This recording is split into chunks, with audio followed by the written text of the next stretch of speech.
Bismillahirrahmanirrahim. Assalamualaikum warahmatullahi wabarakatuh.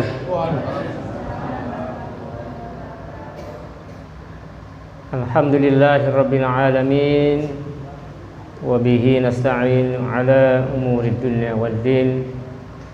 Wassalatu wassalamu ala asyrafil anbiya wal mursalin wa ala alihi wa ashabihi ajma'in.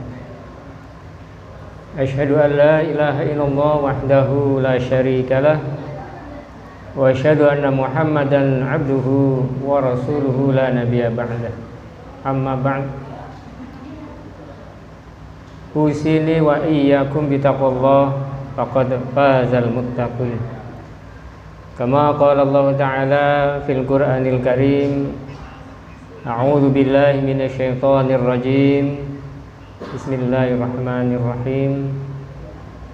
Ya ayyuhalladzina amanu taqullaha haqqa tuqatih wa la tamutunna illa wa antum muslimun wa'tasimu bihablillahi jami'an wa la tafarraqu. Al-ayah. Wa qala aidan subhanalladzi asra bi'abdihi lailan minal masjidil haram ilal masjidil aqsa alladzi barakna haulahu linuriyahu min ayatina innahu huwas sami'ul basir. Tsumma qala Rasulullah sallallahu alaihi wasallam ittaqillaha haitsu ma kunta wattabi' sayyi'atal hasanata tamhuha wa khaliqin nas bi khuluqin hasanin. Wa qala aidan la tushaddir rihal illa ila thalathati masajid al-Masjidil Haram wa Masjid Hada ay Masjid An-Nabawi wal Masjidil Aqsa. Sadaqallahul azim, sadaqa rasuluhul karim wa nahnu ala dzalika minasy syahidin. Alhamdulillahirabbil alamin. Alhamdulillah para ikhwan dan akhwat rahimakumullah, kita dapat bertemu kembali dalam kajian Al-Aqsa, dan ini merupakan rangkaian dari pembahasan buku tentang kewajiban terhadap Masjid Al-Aqsa yang kami susun bersama Imam. Insya Allah pada pertemuan yang lalu sudah dibahas sebagai pengantar ya, atau pendahuluan. Hari ini kita memasuki bab 1. Insya Allah akan berbicara tentang Palestina atau Masjidil Aqsa, tinjauan Al-Quran. Al-Qurannya mana saja sih yang berkaitan dengan Palestina atau Masjidil Aqsa. Nanti pertemuan berikutnya bagaimana tinjauan Al-Hadis, kemudian tinjauan sejarah. Nah, sejarah sangat penting. Di dalam Quran ini Allah menjelaskan sejarah para nabi, sejarah orang-orang soleh sebagai teladan, dan sejarah orang-orang yang dimurkai untuk peringatan. Ada surat Al-Qasas, artinya kisah-kisah. Ada surah Al-Anbiya, para nabi. Ada surah Yusuf, surah Yunus, surat Hud, surat Ibrahim, surat Maryam, yang isinya juga berkisah tentang sejarah. Jadi Al-Quran itu banyak bercerita tentang sejarah untuk menjadi ibrah buat kita. Dan memang sejarah itu akan terus terulang. Orang-orang yang dimurkai, orang-orang kafir, orang-orang munafik akan selalu ada. Ya, itu hanya beda tempat, beda waktu. Formasinya sama. Nah, ini kita makanya belajar Quran itu untuk mengambil ibrah dari sejarah terdahulu. Maka Bung Karno pernah membuat pidato yang sangat terkenal. Kalau seumuran Naib dan seangkatannya pasti paham lah, yaitu jangan sekali-kali meninggalkan sejarah, atau disingkat jas merah.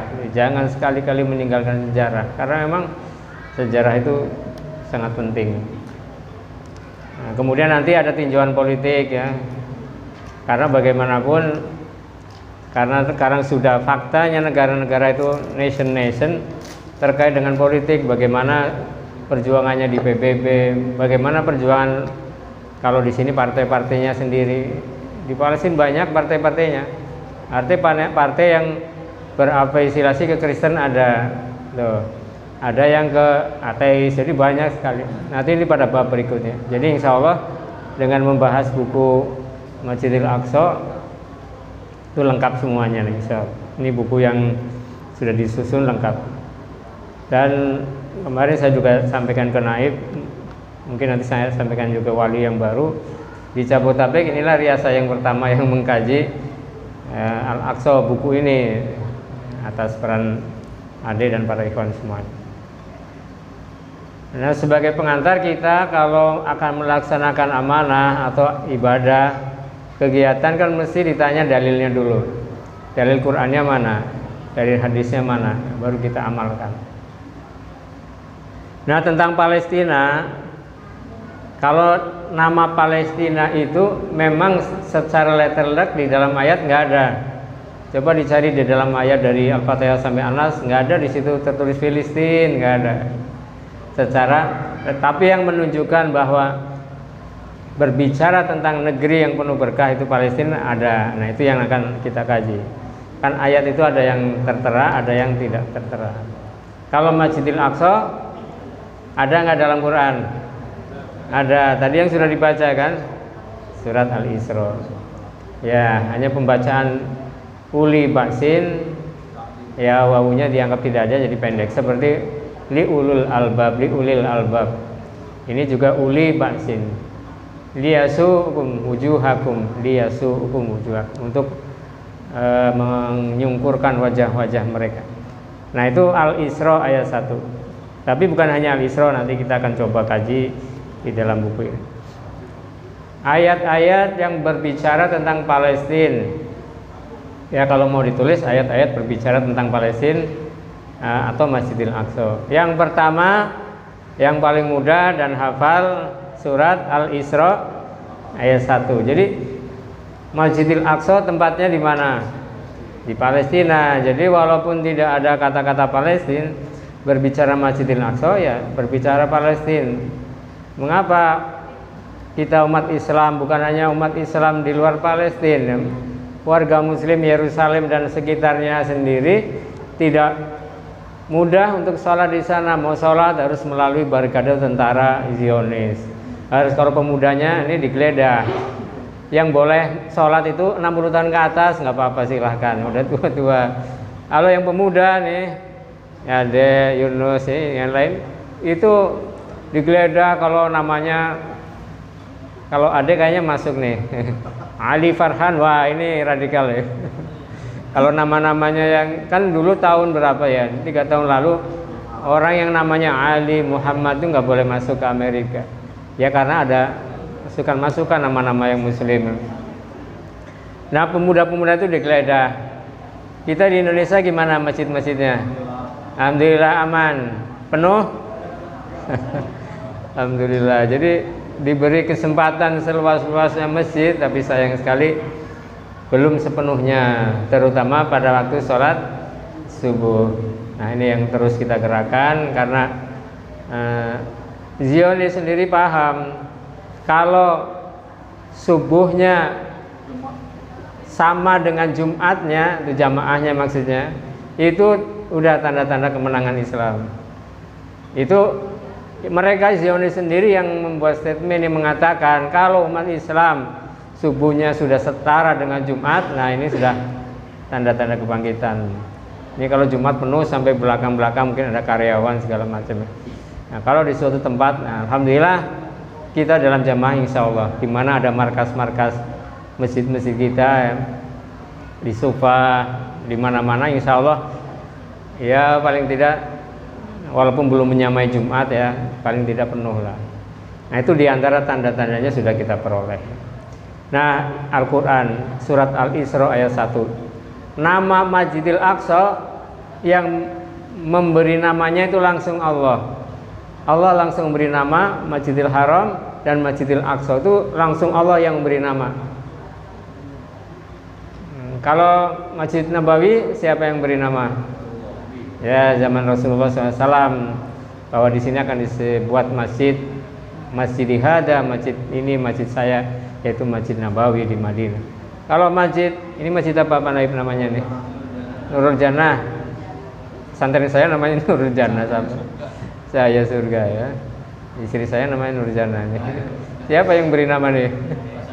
Ya almarhum pendahulu kita ya. Artinya orang-orang itu memberi nama sesuai pilihannya.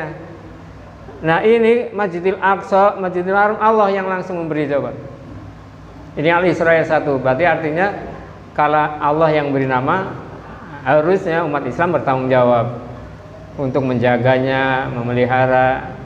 Nanti kaitannya nanti dengan hadis, kenapa dianjurkan mengadakan ziarah ke sana? Ini kaitannya dengan pemberian nama dari Allah sendiri. Ini ya yang pertama, jadi berkaitan dengan nama Allah sendiri yang membuat namanya. Kapan dibuat fondasinya? Nanti ada bab-bab berikutnya, bab hadis, bab sejarah, kapan dimulainya. Kalau diceritakan sekarang nggak bersambung dong. Sekarang kita bicara ayat dulu ya. Ini kalau saya mau gambar, mic-nya gimana deh? Nyampe nggak nih kabelnya? Saya mau gambar Masjidil ya, posisi kiblat. Ini kan tadi saya sengaja. Mic-nya ya? Ya. Nah ini kelemahannya gini. Nyampe ya panjangnya?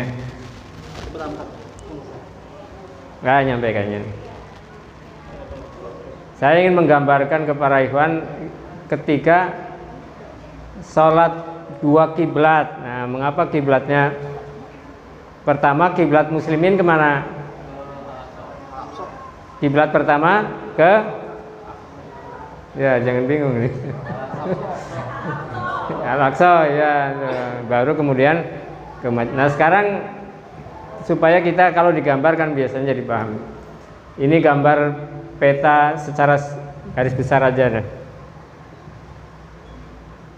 Ini sengaja spidolnya bawah, khawatir lajnah nggak menyiapkan. Kalau Palestina, para ikhwan sudah tahu gambarnya. Ini Gaza itu, ya sebagian kecil aja di situ Gaza, nggak nyampe 10%. Tapi hebatnya ini di benteng, di tembok cuma ada jalur 1 apa 2, tembok ke atas sama tembok ke bawah. Bawah tanahnya pakai besi baja 8 meter.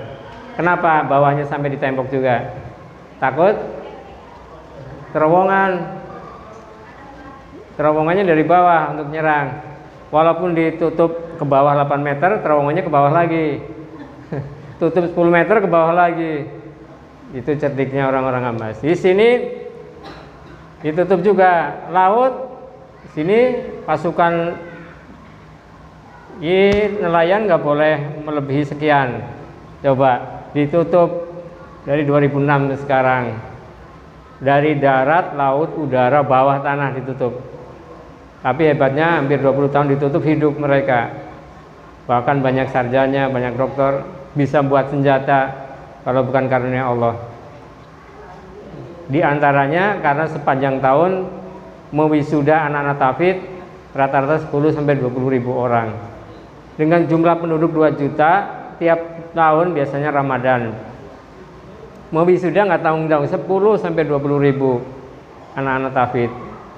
Insya Allah itu salah satu bentengnya. Nah diantaranya kita kalau ingin dibentengi, ajarkan anak-anak tafid Quran. Kita bicara tentang dulu disebut Bilad Syam, itu semuanya ya. Ini semua disebut dengan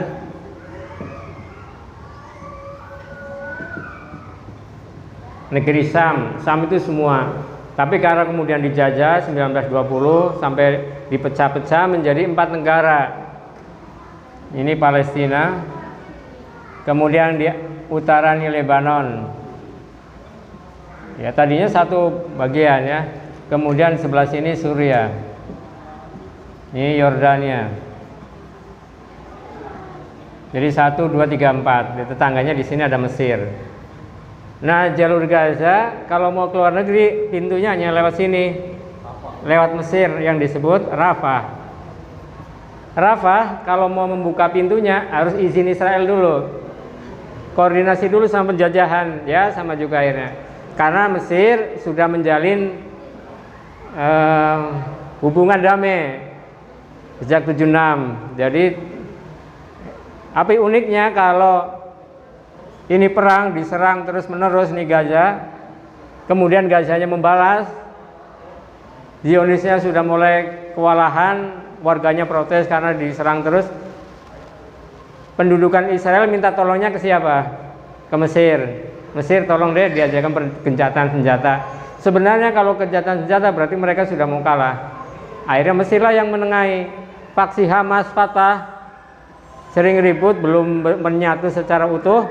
Siapa yang mendamaikan? Mesir. Tapi Mesir menjalin dengan Israel. Nah, itu anehnya di sana ya, luar biasa. Nah, kalau kita dari Indonesia ingin berkunjung ke Al-Aqsa, melaluinya Yordania. Sini ada jembatan Al-Enbi, nanti lewat situ. Nah, sekarang kita di sini ada Masjidil Aqsa ya. Ya.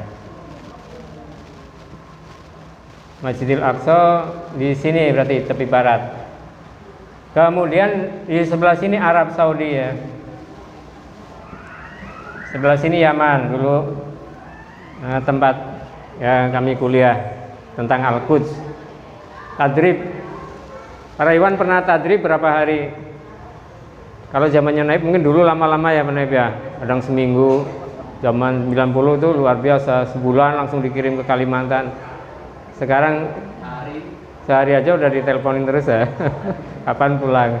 Beda karena beda sih, beda situasi ya. Tinggal dicari waktu yang pas lah. Ya memang harus umaro harus bijaksana bijak sini biar semua jalan. Kami alhamdulillah tadrib 3 bulan di Yaman khusus tentang Al-Quds bersama Imam Ustadz Yasolo waktu itu sebagai Amir Tarbiyah.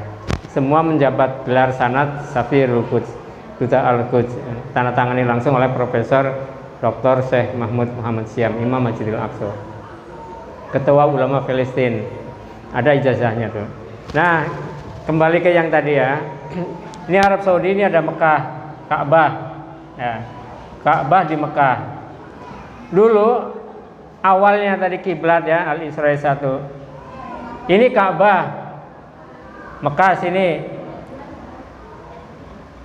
Rasul karena sudah menjadi tempat ibadat peribadatan, haji segala macam sejak zaman Nabi Ibrahim. Kalau zaman jahiliyah kan banyak yang laki-laki telanjang segala macam, nanti diperbaiki.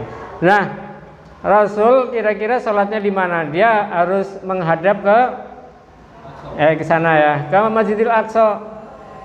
Sementara hatinya pengennya ke Masjidil Haram. Ini ada hikmah nanti di belakang. Ternyata jangan ke Haram dulu karena di situ masih banyak berhala. Al-Quds itu tempat suci karena di sini nggak ada berhala. Ya mungkin ada satu, tapi di sini berhala 360 jumlahnya kurang lebih kan. Akhirnya Rasul sholatnya dari sebelah sini supaya menghadap Masjidil Aqsa sekaligus menghadap Masjidil Haram. Nah itu maksudnya nggak, kalau sholatnya ke sini ngadep ke sana, waduh ini Masjidil Haramnya di samping dong, Ka'bahnya. Rasul sholatnya di sini supaya menghadap Ka'bah sekaligus menghadap Masjidil Aqsa. Tapi begitu hijrah ke Madinah sebelah sini nggak gimana tuh? Membelakangi kan. Jadi kita Rasul menghadap ke sana. Ini Masjid Ka'bahnya di sana, makanya di dalam ayat itu Rasul sering seperti menengadah ke langit, pengen pindah kiblatnya. Allah Maha tahu, hanya perlu proses, dijalani dulu. Akhirnya begitu ketika naik di sana ada masjid kiblatain ya. Di Madinah itu ada masjid kiblatain. Kenapa?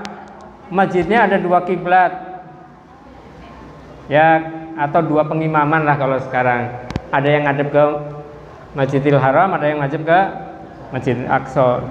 Nanti di sebagian catatan sejarah tarikhnya menyebutkan, ada yang menyebut ketika Rasul sedang sholat asar 2 rakaat menghadap ke Masjidil Aqsa. Begitu mau rakaat ketiga turun perintah supaya menghadap ke Masjidil Haram. Enggak nunggu sholatnya selesai, rakaat ketiga Rasul, ini makmumnya di sini, Rasul menghadap ke sana, makmumnya geser ke sana. Jadi kalau sudah turun perintah enggak nunggu nanti. Kalau turun amanat enggak nunggu. Nggak nunggu nanti, bismillah, laksanakan secepatnya. Jangan ditunda-tunda karena besok mungkin ada amanat lagi. Nanti kalau kita reuni di Madinah ya, itu nanti kumpul di Masjid Qiblatain. Itu saksi hidup, saksi sejarah dua kiblat. Nah, kemudian diabadikan dalam surat Al-Baqarah 142, sayaqulus sufaha'u minan nas ma wallahum an qiblatimul lati kanu 'alaiha. Al-ayah. Apakah yang memalingkan mereka umat Islam dari kiblatnya Baitul Maqdis yang dulu mereka berkiblat? Jadi kenapa kiblatnya pindah ke Masjidil Haram? Ini orang-orang Yahudi kan awalnya wah sama tuh kiblatnya sama saya sama Yahudi itu sama-sama ke Baitul Maqdis. Itu yang membuat Rasul gundah karena Rasul selalu ingin menyelisihi semua Yahudi. Bagaimanapun caranya. Mereka puasa tanggal 10, kita tanggal 9 dan 10. Nah, mereka memelihara kumis sampai panjang-panjang, jenggotnya dikit, kita dibalik. Ya. Nanti tapi jangan kalau ada ikhwan, kita kan mungkin nggak bisa, kan ada yang bakat nggak jenggotan, wih Yahudi ya jangan. Itu hanya sikap bagaimana Rasul ingin berbeda dengan Yahudi. Nah ini Al-Isra 1. Jadi sampai ke situ ya para ikhwan, subhanallah nih kalau kita belajar Al-Isra 1 sangat luas. Nah kemudian di ayat Al-Baqarah 144 itulah Allah memberikan perintahnya tadi. Qad nara taqalluba wajhika fis sama. Jadi kami lihat engkau seperti menengadah ke langit karena ingin pindah kiblatnya, fawalli wajhika syatral masjidil haram. Kemudian palingkan mukamu ke arah Masjidil Haram. Nah sejak itulah kemudian umat Islam sholat menghadap ke Ka'bah, Masjidil Haram. Menurut Imam Bukhari dijelaskan bahwa Rasul sholat menghadap ke Baitul Maqdis atau Masjidil Aqsa selama 16-17 bulan, 1 tahun lebih 4 bulan. Bayangkan 1 tahun 4 bulan masih galau karena harus menyelisihi Yahudi. Umat Islam sekarang perilakunya mungkin ada sebagian yang mendekati Yahudi nggak galau tetap ya. Sifat dulu Imam pernah nulis 60 karakter sifat Yahudi dalam Quran. Nanti saya cari-cari bukunya belum ada. Nanti saya tulis di Mina, diulang lagi. Di antaranya sikap Yahudi itu kalau sudah tahu kebenaran dia menolak, tidak mengamalkan. Banyak bertanya tapi tidak melaksanakan. Boleh bertanya boleh, tapi begitu bertanya laksanakan. Bertanya ini begitu seperti pemotongan sapi betina tuh surat Al-Baqarah, warnanya apa? Bentuknya kayak wah ini dijelasin semua akhirnya tidak dilaksanakan. Coba potong sapi, potong aja. Mau sapi gede, kecil, warna apa aja yang penting mana terpenuhi. Tapi karena banyak nanya semua ditanya sampai rinci, begitu dijawab semua tidak dilaksanakan. Itu sifat-sifat Yahudi. Kira-kira ada nggak sifat-sifat Yahudi? Jangan menuduh, kita koreksi pada diri kita. Jangan sampai kita bersifat seperti orang Yahudi. Kan doa kita, ihdinas siratal mustaqim, siratal ladzina an'amta alaihim ghairil maghdubi alaihim waladdallin. Ya Allah beri saya jalan yang lurus, tunjukilah saya jalan yang lurus, jalan yang kau beri nikmat para nabi, para solihin, para syuhada. Jadi kita ini sebenarnya tinggal ngikuti jejak itu aja. Nabi kayak apa? Nabi sholat malam kita sholat. Para sahabat itu aja ikuti, itu jalan yang lurus. Dan kita berlindung ghairil maghdubi, berlindung dari jalan orang yang engkau murkai. Siapa yang dimurkai? Yahudi. Jadi ketika kita baca Al-Fatihah itu kita sedang diperingatkan oleh Allah jangan ikuti orang-orang Yahudi dengan sifat-sifatnya. Di Al-Baqarah banyak sekali. Ghairil maghdubi alaihim waladdallin juga bukan orang yang sesat. Yang sesat itu Nasrani. Bedanya apa? Yahudi dimurkai, sudah tahu benar, tidak dilakukan. Cari-cari nabinya mana? Begitu nabinya Muhammad, keturunan Quraisy di Mekah, tidak berbaiat kepada Nabi karena dari keturunan Ismail, dianggap anak budak kan. Jadi begitu mereka sudah tahu kebenaran tapi tidak mengamalkan. Kalau Nasrani sesat karena dia memang tidak tahu kebenaran. Ini yang pertama surat Al-Isra ayat 1. Nanti selengkapnya di buku ini ada. Yang kedua surat Al-Maidah ayat 21. A'udzu billahi minasyaitonir rajim. Ya qaumi dukhulul ardal muqaddasatal lati kataballahu lakum wala tartaddu ala adbarikum fatanqalibu khasirin. Hai kaumku. Kalau kita membaca hai kaumku mana nih? Berarti ada ayat sebelumnya nih berkisah tentang Nabi Musa. Nabi Musa disuruh mengatakan kepada kaumnya apa? Hai kaumku, masuklah ke tanah suci Palestina. Allah menyebutnya Ardul Muqaddasah, yang kemudian disebut dengan Al-Quds, Baitul Maqdis. Masuklah ke Palestina yang telah ditentukan Allah bagimu. Dan jangan kamu lari ke belakang karena takut kepada musuh, maka kamu akan menjadi orang-orang yang merugi. Ini yang diklaim oleh Perdana Menteri Netanyahu dan pimpinan Zionis, bahwa ini tanah Palestina adalah tanah yang dijanjikan Tuhan kepada kami Bani Israel. Mana buktinya? Ini Nabi Musa berkata kepada Bani Israel. Siapa Bani Israel? Keturunannya Nabi Yakub. Mengatakan, hei, ayatnya jelas. Orang Yahudi, tokoh-tokohnya tahu nggak Al-Quran? Tahu, hadis juga tahu kan tentang hormat itu. Jadi mereka kalau soal percaya tahu, percaya. Ini buktinya nih. Lah kalau umat Islam nggak bisa jawab gimana?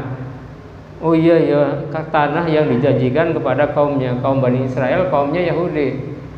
Ya udahlah, diserahin aja. Nah di sini ada penjelasannya. Bagaimana kaum Nabi Musa yang beriman kepada Allah Subhanahu wa Ta'ala. Nah, lagi-lagi berbicara tentang Bani Israel, mengingatkan kembali karena mohon maaf ya, jangan sampai kita sebagai aktivis Palestina keliru memahaminya, karena tadi yang berkaitan dengan Al-Maidah 21 kan. Asal mulanya kita mulai dari Nabi Ibrahim dulu ya. Punya berapa putra?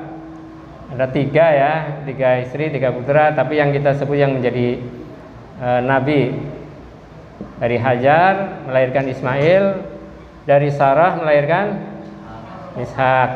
Ismail anaknya nggak ada yang jadi nabi, kecuali keturunan terakhir menjadi Nabi Muhammad. Ishak punya anak namanya Yakub. Yakub punya anak ada 12 dari 4 istri, 12. Yang terkenal Yusuf nomor 8 atau 9. Ada Yusuf. Yang nomor terakhir Bunyamin. Yang nomor 4 namanya Yahuda. Nah ini diantaranya semuanya masih muslim, masih taat kepada Allah. Ayahnya Nabi Yakub.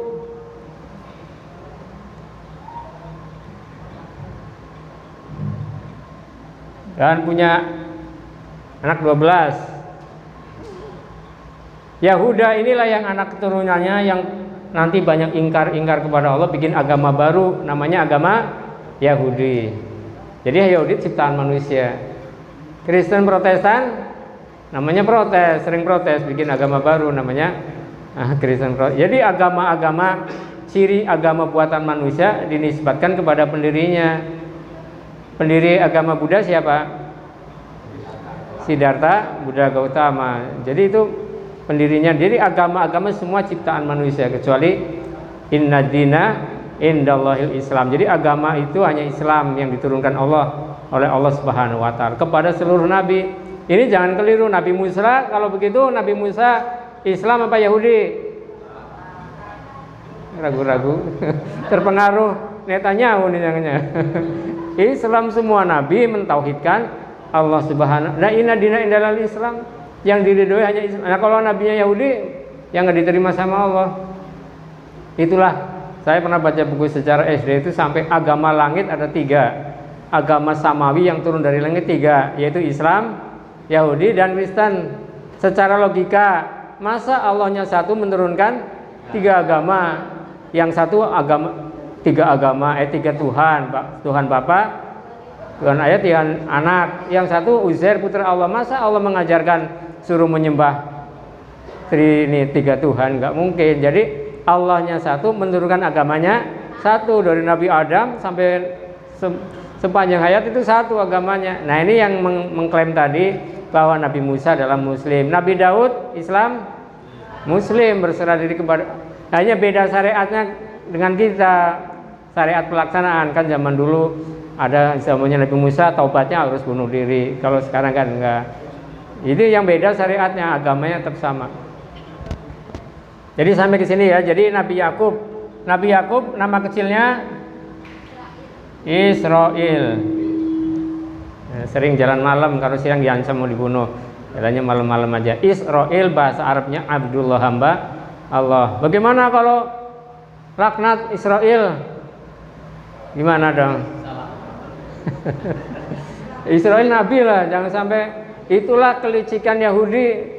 Mereka membuat negara Israel supaya yang dihujat adalah Nabi Israel. Kalaupun kita menyebut Israel ya kesini maksudnya kependudukan, bukan ke Nabi Israel. Nabi Yakub, anak keturunan Nabi Yakub namanya Bani Israel. Nah ini Bani Israel itu anak keturunan Nabi Yakub. Namanya keturunan Nabi, ada yang taat, ada yang tidak taat. Yang tidak taat itulah bikin agama baru, agama Kristen, agama Yahudi itu. Memang Banu Israel tasusuhumul anbiya. Bani Israel itu setiap Bani Israel wafat, Nabi turunkan Nabi lagi, turunkan terus, nabinya banyak, bukannya 25, ratusan. Ada yang menyebut ribuan. Jadi setiap Bani Israel selalu dipimpin oleh para nabi. Umatku Muhammad sudah tidak ada nabi lagi, akan dipimpin oleh para khalifah atau imam. Yang mana yang benar? Bi bai'atil awal. Fal awal itu asbabul urutnya, tepati bayat yang awal. Boleh silakan ngaku-ngaku jamaah, ngaku iman. Yang pertama yang mana? Otentiknya mana, buktinya? Imam bagi muslimin apa hanya ketua atau apa? Nah ini yang membedakan. Nah ini ya para hamba Allah, sampai sini ya supaya kita memahami konteks ayat tadi. Nabi Musa disuruh masuk ke Masjidil Aqsa. Nah Nabi Musa dari mana? Dari Mesir kan? Dia dipelihara oleh Fir'aun. Itu cara Allah gampang sekali menganjurkan Fir'aun. Tahun itu semua anak karena mimpi kan, Raja Fir'aunnya mimpi akan diturunkan oleh seorang dari bangsanya. Tahun ini semua ibu-ibu yang hamil dipantau. Begitu lahir laki-laki langsung potong. Coba, perintah langsung dari kaisar, dari raja. Itu Allah maha hebat. Terlahirlah Nabi Musa. Di ujung tahun Nabi Musa, bukan hanya mau dipotong, tapi Nabi Musa dialirkan ke dalam istana. Coba, yang istrinya Nabi Musa, istrinya Fir'aun, siapa? Asia ya, yang belum pernah disentuh, belum punya anak, karena memang belum pernah disentuh. Punya anak, datang anak sendiri, datang anak langsung ke halaman belakang istananya. Coba, cara Allah itu, kira-kira Fir'aun membunuh nggak? Tanya istrinya dulu. Jangan mas, kalau sekarang ini kita kan nggak punya anak. Nabi Fir'aun seperti lupa dengan perintah. Ya udah nggak apa-apa, ini kan di dalam kekuasaan kita, nggak mungkin memberontak. Ternyata itu cara Allah tuh. Pokoknya kalau kita pasrahkan kepada Allah udah hebat, kita nggak bisa apa. Itu cara Allah dari situ. Semua laki-laki seluruh Mesir dibunuh kecuali satu, yaitu Nabi Musa yang nanti akan mengalahkan bapaknya, bapak angkatnya. Ya ini tentang yang kedua surah. Oh ya tadi satu lagi ini lupa. Ini Nabi Musa ketika dikejar-kejar Fir'aun kemana? Larinya ke Laut Merah kan? Memukul tongkat, terus sampai ke sini Yordania, masuk ke perbatasan sama saudaranya Nabi Harun kan. Memang luar biasa makmumnya Nabi Musa. Banyak pertanyaan, nggak mengamalkan. Pokoknya Musanya, nabinya dilecehkan, Tuhannya dilecehkan. Sampai kemudian ya tadi ayatnya, masuklah ke Palestina. Tapi Nabi Musa belum sampai masuk, beliau wafat di perbatasan sini.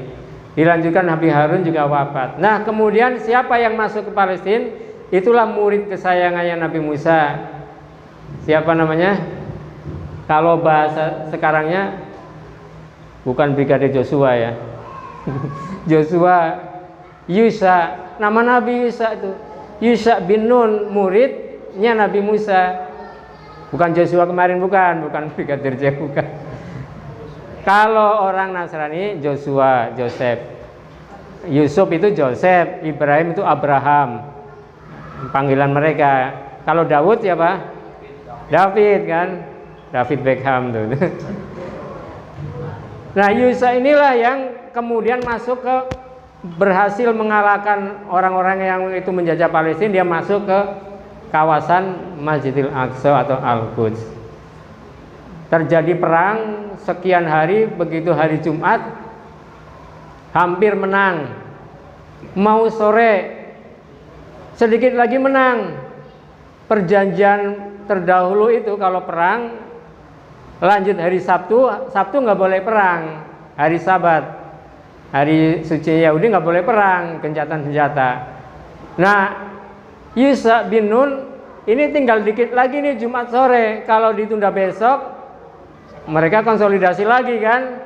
Akhirnya apa yang diminta Yusa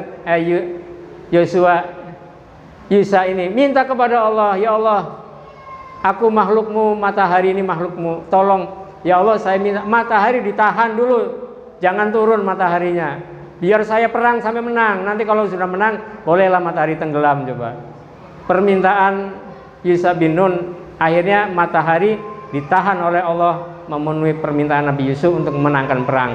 Ada yang menyebut ditahan beberapa jam, bahkan ada yang menyebut beberapa hari. Nggak sore-sore itu, sampai menang. Begitu menang, matahari tenggelam, masuklah ke dalam Palestina, Baitul Maqdis, yaitu muridnya Nabi Musa yang taat kepada Allah. Nah, klaimnya Yahudi ini, Musa perintahnya ini tanah yang dijanjikan buat kami. Nah, kita mengklaimnya bukan murid, bukan bangsamu, tapi bangsa yang taat kepada Allah Subhanahu wa Ta'ala. Engkau tidak taat, engkau malah membunuhi orang-orang. Ini yang kedua. Yang pertama surat Al-Isra ayat 1. Yang kedua surah apa tadi? Al-Maidah ayat 21. Berikutnya mana lagi nih? Yang berbicara tentang Palestina. Kita buka lagi surahnya ya, Al-Anbiya ayat 71. Di sini ada kayaknya. Ini Al-Isra 1, Saba 18, Al-Anbiya 71, Al-Anbiya 81. Ini semua berbicara tentang tanah suci Al-Quds, Palestina. Kita coba baca surah Al-Anbiya 71. Wa najjaynahu wa lutan ilal ardil lati barakna fiha lil alamin. Dan kami selamatkan Nabi Ibrahim dan Nabi Lut ke sebuah negeri yang kami telah berkahi untuk sekalian manusia. Nabi Ibrahim dari mana asalnya nih? Nah, kembali ke peta lagi tadi. Anak tadi? Mekah nih. Dari mana Nabi Ibrahim? Dari Irak sini. Babilonia zaman itu namanya. Sebelah sini ada Iran. Nabi Ibrahim dakwah tidak diterima, malah mau dibakar oleh siapa? Raja Namrud kan. Akhirnya begitu selesai tetap iman. Akhirnya orang-orang sebagian pada beriman. Salah satu yang beriman adalah Siti Sarah yang kemudian menjadi istrinya. Nah, sebelum menjadi istrinya, bapaknya kemudian berbaiat juga. Ada beberapa, termasuk keponakannya yang bernama Nabi Lut. Nah, itu masih satu saudara itu. Namrud juga masih satu saudara, satu apa istilahnya buyut atau apa itu. Satu nenek moyang sebenarnya. Semuanya nenek moyangnya ke Nabi Nuh. Kalau mau ke sana nih Nabi Nuh. Manusia kan habis semua kena banjir Nabi Nuh. Nabi Nuh punya 3 anak, 4 anak sama yang sudah meninggal kan, yaitu Kan'an, Yafid, Syam. Nah, kemudian dari Nabi Nuh melahirkan mencar-mencarlah suku sini menjadi orang-orang Eropa, menjadi orang-orang Afrika, menjadi Asia. Jadi orang Eropa, Asia, Afrika juga satu keturunan dari Nabi Nuh, ke atasnya Nabi Adam alaihissalam. Jadi masih satu saudara sebenarnya, orang-orang seluruh dunia satu saudara, umatan wahidah awalnya. Nah, Nabi Ibrahim dan Nabi Nuh yang tadi suratnya Al-Anbiya hijrah dari kejaran pembakaran Nabi Namrud. Kemana hijrahnya? Ke Palestina, long march, jalan kaki ribuan tahun sebelum Masehi. Belum ada handphone, WhatsApp belum ada, nggak seperti sekarang. Kendaraan pun kuda belum bisa dijinakan, jalan kaki 1.500 km dari Kapuk sampai Surabaya jalan kaki 3 bulan. Ada yang siap long march.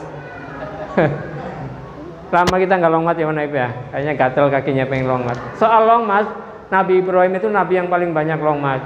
Dari Irak ke Palestina, punya anak 2, Nabi Ismail begitu lahir, suruh long march lagi kemana?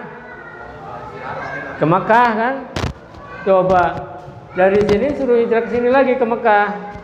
Habis anaknya ditinggalkan, terus tarik lagi ke Palestina, ke Masjidil Aqsa. Habis itu kemana Ibrahim? Ke Mesir. Ke Mesir dapatlah Hajar, Hajar kan? Tadi setelah ini Hajar. Nanti baru hijrah dari Mesir ke Palestina, Palestina Mekah, balik lagi. Sampai ke Palestina Mekah itu mungkin ada 3 kali. Pertama waktu bayi, yang kedua waktu Ismail 9 tahun menjelang dewasa mau dipotong, yang ketiga ketika Ismail sudah berumah tangga. Masya Allah ya. Kita kalah deh sama Ibrahim kalau soal long march. Jauh Pak Naib ya. Kita baru 10 km udah. Aduh, masa. Padahal waktu itu mau nginep di mana? Saya bayangin, ya Allah, zaman binatang liar. Al-Anbiya 71. Al-Anbiya 81. Wali Sulaiman ar-riha asifatan tajri bi amrihi ilal ardil lati barakna fiha wa kunna bi kulli syai'in alimin. Dan kami telah tundukkan untuk Nabi Sulaiman angin yang sangat kencang tiupannya, yang berhembus dengan perintahnya ke negeri yang kami berkahi. Nabi Sulaiman. Tapi Nabi Ibrahim, Nabi Sulaiman dia memerintah, dia menjadi raja sekaligus menjadi nabi di mana? Di Palestina. Oh, jadi Palestina itu dibicarakan dalam Quran, bukan hanya surat Al-Isra ayat 1. Ternyata juga ada di Al-Anbiya 71, Nabi Lut, Nabi Ibrahim. Nabi Ibrahimnya ke Palestina, Nabi Lut ke negeri tetangganya. Kemudian surah Al-Anbiya ayat 81, Nabi Sulaiman. Kemudian surat Saba, Ratu Bilqis. Itu sama juga, adanya di Saba, itu negeri Yaman, yang itu ada di situ. Surat Saba, saya waktu ke Yaman ditanya, Ustaz, sudah tahu surat Yaman belum? Perasaan nggak ada surat Yaman.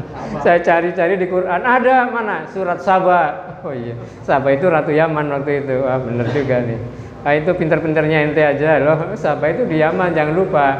Yang kemudian Islam kan kepada Nabi Sulaiman dan menjadi istrinya. Jadi waktu itu Nabi Sulaiman menguasai dari Yaman sampai Palestina, negeri Sam semua dikuasai Sulaiman untuk taat kepada Allah Subhanahu wa taala. Ini kalau di berbagai tafsir menyebutkan keberkahan, itulah negeri Sam yang sangat luar biasa. Keberkahan di situnya turun para nabi, keberkahan ada Masjidil Aqsa, keberkahan dari tanahnya sendiri, kesuburannya sendiri. Cadangan minyak terbesar sekarang sudah ditemukan deh, ada di kawasan Pantai Gaza yang sudah dikeruk oleh Zionis pendudukan. Jadi keuntungannya karena belum dieksplor kan, kalau ya di Arab Saudi udah mulai mau habis nih. Makanya Raja Putra Mahkota Muhammad bin Salman MBS mencari uang selain minyak dari mana? Akhirnya bioskop dibuka lebar-lebar. Ya kalau ke Saudi sekarang nonton bioskop bebas. Perempuan boleh jalan sendiri, boleh bawa mobil. boleh main bola, boleh main tinju, main apa aja, yang penting mendatangkan uang. Nih, naudzubillah, masya Allah, ini udah orang-orang Eropa boleh ke sana bebas. Waduh, ini gimana nih? Karena yang penting mendatang uang, alasannya untuk dakwah. Oke, ini nanti itu bicara politik ada sendiri bagian. Ayat mana lagi? Ayat yang tadi dibaca, Al-Isra ayat 7. Yang tadi dibaca ya, in ahsantum li anfusikum wa in asatum fala. Kalau kamu berbuat baik, amalnya untuk diri kamu sendiri. Kalau kamu berbuat jahat, berbuat mungkar, kembali juga kepada dirimu sendiri. Nah, di sini disebutkan, fa idza jaa wa'dul akhirati liyasu'u wujuhakum waliyadkhulul masjid, pakai al-ma'rifat, bukan sembarang masjid, yaitu diterjemahkan oleh Debak juga dikatakan itulah Masjidil Aqsa di Palestina. Ketika apa? Orang-orang muslim uli baksin sadid yang punya kekuatan yang nyata menyuramkan wajahnya orang-orang Yahudi tersungkur, kemudian orang-orang yang tadi punya kekuatan besar memasuki Masjidil Aqsa dan membinasakan siapa saja yang dapat mereka kuasai.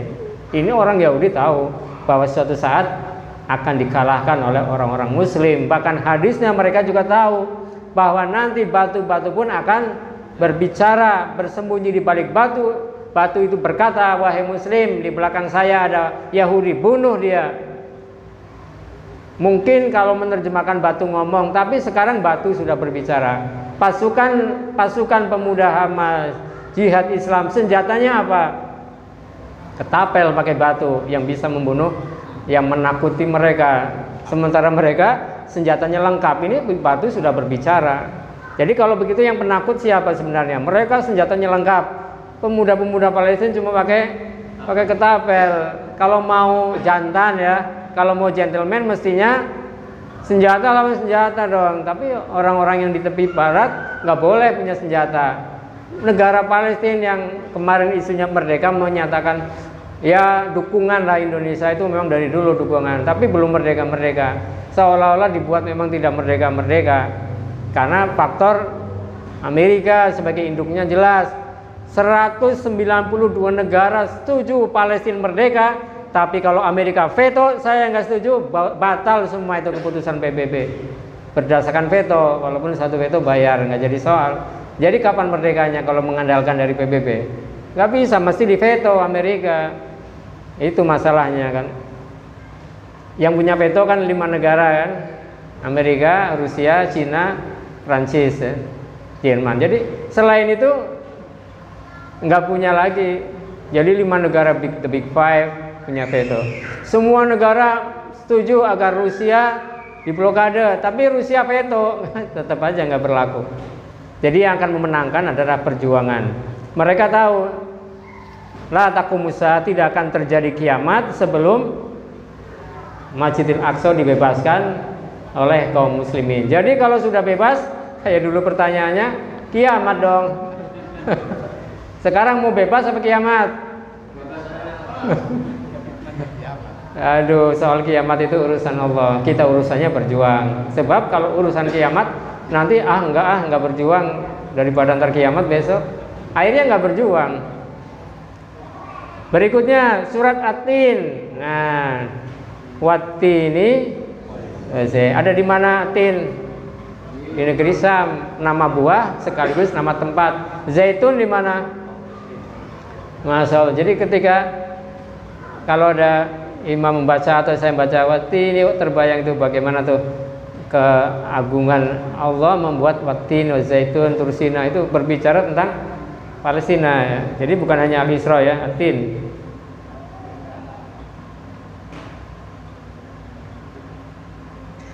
Menurut Syekhul Islam Ibnu Taimiyah, saya kutip aja dalam kitabnya Majmu' Fatawa, bahwa sesungguhnya sumpah Allah dengan makhluknya, Wat-Tin tadi bersumpah, bukti ketuhanan, kekuasaan, keinginan, rahmat, keagungan Allah terhadap makhluknya. Jadi bagaimana keagungan Allah mengagungkan At-Tin, Az-Zaitun, dan Tursina yang semua ada di negeri Syam. Alhamdulillah dan Nabi, mudah-mudahan bisa membawa manfaatnya. Itu atin. Kemudian satu lagi Al-Baqarah 58. Wa idh qulna dkhulu hadhil qaryah, al-ayah. Dan ingatlah ketika kami Allah berfirman, masuklah kamu ke negeri ini, yaitu Baitul Maqdis, dan makanlah dari hasil buminya yang banyak lagi enak di mana kamu sukai, dan seterusnya. Ini lanjutan yang tadi tentang Yusha bin Nun membebaskan. Akhirnya apa? Suruh masuk ke kawasan Baitul Maqdis. Perintah Allahnya begitu. Di dalam tafsir As-Sa'di dikatakan, Syekh Abdurrahman bin Nasir As-Sa'di menyebutkan bahwa ayat ini mengandung pengingat kepada Bani Israel, yaitu anak keturunan Nabi Yakub bin Nabi Ishak bin Nabi Ibrahim alaihissalam, tentang kejadian besar yang terjadi pendahulu mereka, yaitu nikmat yang banyak yang diberikan kepada Bani Israel yang taat kepada Allah Subhanahu wa ta'ala. Ada berapa ayat tadi berarti? Nah, sekarang yang ketujuh, tadi hitung aja sendiri. Surat Ali Imran 35. Ini yang sering, kalau imam jadi imam sering membaca surat ini nih. Surat biasanya Mahar Isa ya. Surat Ali Imran ayat 35.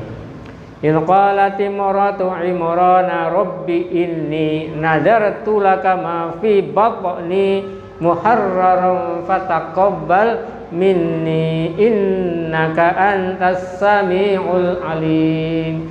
Ingatlah ketika istri Imran berkata, ya Tuhanku, aku menadarkan anakku nih. Nadarnya apa? Nadar itu sebuah keinginan yang sangat pengen, yang besar, makanya dia nadar. Nah, nadarnya nggak boleh yang bertentangan. Misalnya kalau Ivan ada, saya nadar kalau anak saya perempuan saya ingin potong sapi. Ya, walaupun sunahnya potong kambing, kambingnya potong, sapinya dipotong karena sudah nadar. Kan nadarnya jangan besar-besar, nadar yang mudah dilakukan. Sebab saya kemarin ada yang nanya di jamaah di komplek Polri di Ciracas itu, Ustaz, saya terlanjur nadar apa ya? Saya pengen nyumbang ke Palestina 10 juta, uangnya belum punya. Kemarin dapat pesangon katanya. Saya jadi bingung katanya. Mungkin pesangonnya pas-pasan. Lah antum sudah nadar, ya walaupun mungkin kalimatnya nadar, janji lah, janji kirim lah. Saya kasih alamat di Mercy, kirim ke Mercy atau ke Mina sebagai janjimu. Tapi nah antum janjinya kepada Allah penuhi aja. Kekurangannya ya minta ampun kebar, kirim lah. Alhamdulillah katanya udah kirim kemarin. Apa nadarnya? Ini luar biasa. Ini ibu-ibu kalau nadar atau keinginan ngundang-ngundang kan, kalau lagi ngayun anaknya gimana, lu antar besok gede jadi insinyur kan, besok gede jadi dokter. Ini nadarnya apa? Nanti akan saya jadikan anakku ini orang yang berkhidmat, menjadi marbot masjid. Ada nggak ibu-ibu yang nadar anaknya pengen jadi marbot masjid? Masya Allah. Marbot itu kalimat yang mulia loh. Murabitun. Ya ayyuhalladzina amanu sabiru wasabiru warabitu ribat. Dari kata ribat. Hanya di Indonesia aja marbot kan kelasnya jadi marbot itu orang yang menjaga Masjidil Aqsa disebut murabitun. Perempuannya murabitoh. Dia menjadi tameng. Kalau ada ekstremis Yahudi dia paling depan. Kalau ada tentara-tentara nembak dia paling depan. Itu murabitun. Luar biasa. Tunggalnya marbot. Nah di Indonesia gimana marbot jabatan? Seperti ini kan kurang dianggap. Tapi ini luar biasa nih. Imron, keluarga Imron, saya pokoknya kalau lahir saya pastikan untuk menjadi marbot di Masjidil Aqsa. Begitu lahir perempuan Maryam, tapi tetap Maryam berhikmat di Masjidil Aqsa. Itu kan yang kemudian keluarga Imron nanya, lah kamu buah-buahan dari mana? Nggak ada yang ngirim, nggak ada dari mana? Buah-buahnya langsung diturunkan Allah dari langit. Nah itulah kemudian lahirlah Nabi Isa. Terus satu lagi, ya ayatnya banyak yang dikutip karena keterbatasan tempat. Kami dengan imam kita 8 ayat aja nih. Yaitu surat yang kita sudah akrab, anak-anak sudah hafal. Li fi Quraisyin fihim, di mana Palestinanya kebiasaan kaum Quraisy adalah ekspor impor. Kemana ekspor impornya? Perjalanan niaga musim dingin syita itu ke Yaman, wasaib dan musim panas ke Syam. Nih. Jadi kalau soal ekspor impor, orang-orang Arab di mana nih? Di sini kan tadi Arab. Ekspornya ke Yaman sama ke Syam tadi, ke Palestina. Makanya ketika Rasul sebelum diangkat jadi nabi diajak oleh pamannya Abu Thalib untuk berdagang kemana? Ke sini, ke Palestina. Di tengah jalan ditemui oleh pendeta Buhairo, datang ke sini, jangan ke sana. Ini keponakanmu nanti pasti dibunuh di sana. Di Baitul Maqdis, nggak jadi ke sana. Jadi Rasul sudah pernah diajak ekspor. Dia dagang sebelum nikah dengan Khadijah, membawa dagangan Khadijah kemana? Ekspor impor dia. Bukan kaleng-kaleng dia. Jadi kalau bicara entrepreneurship, Rasul sudah sejak awal ekspor impor barangan yang terbaik, dagangan terbaik, tak sampaikan dengan al-amin, dengan jujur aman. Baik para hamba Allah, kalau bicara sangat panjang, bicara tentang Al-Baqarah, di dalamnya kisah Bani Israel di Palestina. Ali Imran juga demikian. Surat, satu lagi nih surat Yusuf. Maaf. Coba kita buka surat Yusuf ayat pertama nih. Ini sebagai penutup. Mumpung ingat karena beberapa hari yang lalu ketika Imam materi Al-Quds ini untuk kampus Nurul Jannah setara dengan kampus SCHI. Karena materi khusus semester 6 Imam dan saya bergantian ngisi tentang Al-Quds bab 1 sampai selesai. Nanti ada ujiannya. Ya, Pak Naib? Ada ujiannya, nanti yang lulus lanjut. Hadiahnya umroh. Kumpulnya di depan Masjidil Haram. Dari Masjidil Haram tinggal naik mobil kan 300.000. Ya, surat Yusuf itu surat yang 12. Udah ini ya, baik. Coba.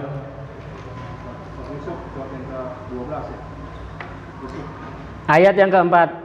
In qala Yusuf li abihi ya abadi ini ra'aitu ahada asyara kaukaban. Ketika di mana mimpinya Nabi Yusuf melihat 11 bintang, matahari dan bulan bersujud. 11 bintang itu para tafsir sejarah disebutkan siapa 11? Saudara-saudaranya. Saudara Yusuf jumlahnya 11. Matahari bapaknya, bulan ibunya. Itu sujud oleh bapaknya kan waktu itu, jangan kau ceritakan kepada anakmu nanti dibunuh. Pembunuhan berencana itu sudah dilaksanakan oleh saudara-saudara, tapi kemudian dijebloskan ke sumur. Akhirnya Nabi Yusuf menjadi saudagar, menjadi menteri keuangan yang menguasai Mesir. Kemudian singkat cerita datanglah ke situ. Nah, ketika Nabi Yakub dengan anak-anaknya yang 11 selain Yusuf datang ke sana mengaku bertobat, akhirnya disitulah saya lihat filmnya dalam bahasa Arab. Bapaknya, ibunya, anaknya yang suruh sujud di situ di depan Yusuf. Karena Nabi Yusufnya nggak mau, jangan sujud. Ayatnya berkata begitu. Ra'aitu ahadha kasar, 11 bintang, matahari, bulan bersujud kepadamu. Saya melaksanakan ayat sujud di depanmu dalam arti hormat ya, bukan sujud. Jadi itu para hamba Allah yang dapat kami berikan. Ayat-ayat ini sengaja disusun di buku ini untuk menambah keyakinan kita bahwa kita berbicara Palestina, berbicara Al-Aqsa adalah berbicara tentang Al-Quran.